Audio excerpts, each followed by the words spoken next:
We did it in a few places. The first place we did it, not from the documentary, but from actual archival research that I did, was the petition itself that they read at the town hall. I found a photograph and blew it up and was able to read the actual petition. It was a guy reading it, and I blew it up and I found the petition. So that's actually what they said at their town hall when they were trying to kick the Myers family out. Then it's footage that we use that we've taken from that documentary and put on the television screen or on the radio. One place where it's on the radio, and then a couple of places where it's on the television screen.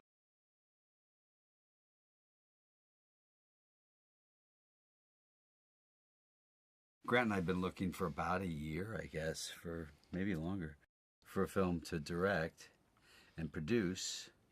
And I remembered this one, and I literally pulled the old script out of a pile of, covered in dust in my closet, and pulled it out, and we called up the boys and said, "You mind if we take a spin with this script and see if we can change it and move it around a little bit?" And they said, "Fire away," and they were great about it. So that was about a year and a half ago, I guess.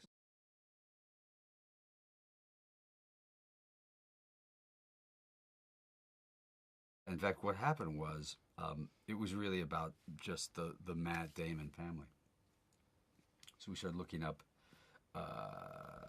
things like we looked up suburbs.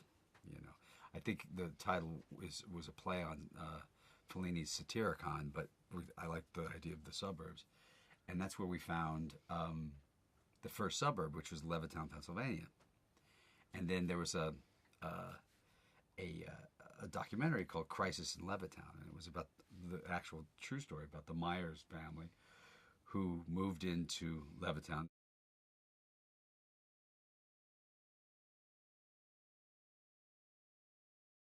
When we started looking at, when we started researching Levittown, and you started seeing the idea that that they were scapegoating minorities and building fences and talking about how everything was better before these people came here. It was in the middle of the campaign, and it seemed like it was fun to talk about and remind people that these are not new subjects. We've continued to have these for the generations, for the history of this country in general.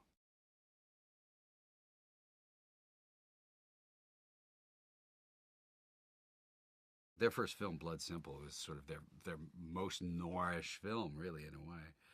Um, they're really good at it and understand it, that kind of storytelling. Although, what's so brilliant about the Coen brothers as directors, I've done 4 films with them as an actor, is they mess with every genre. They can do anything. They play in any sandbox, and they're really good at it.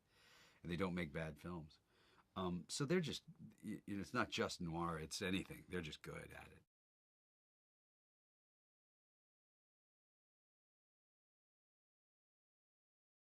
A couple of thugs break into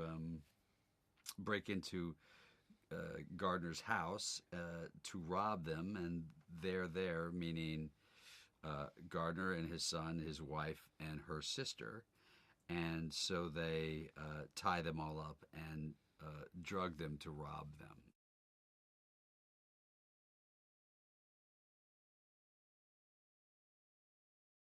He's 6'4", and I don't know, not a thin man, and so he walks in a room and he's already kind of big and lovable, and he's a really wonderful actor, first and foremost. It's also, I've seen Gary around over the years, like I've seen Jack the cop around all these years, and I just saw Jack in Get Shorty as a part in it. Yeah. They're just great journeyman actors who I've known and seen over all the years, and so it's always great to bring in a pro and just say, here's a good part.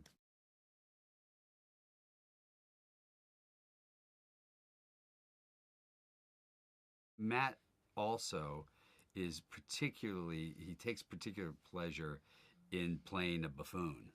He likes it. It's fun for him to do. So look, when we did our test screening of the film, it's pretty well. Matt's Jimmy Stewart. Everybody loves Matt.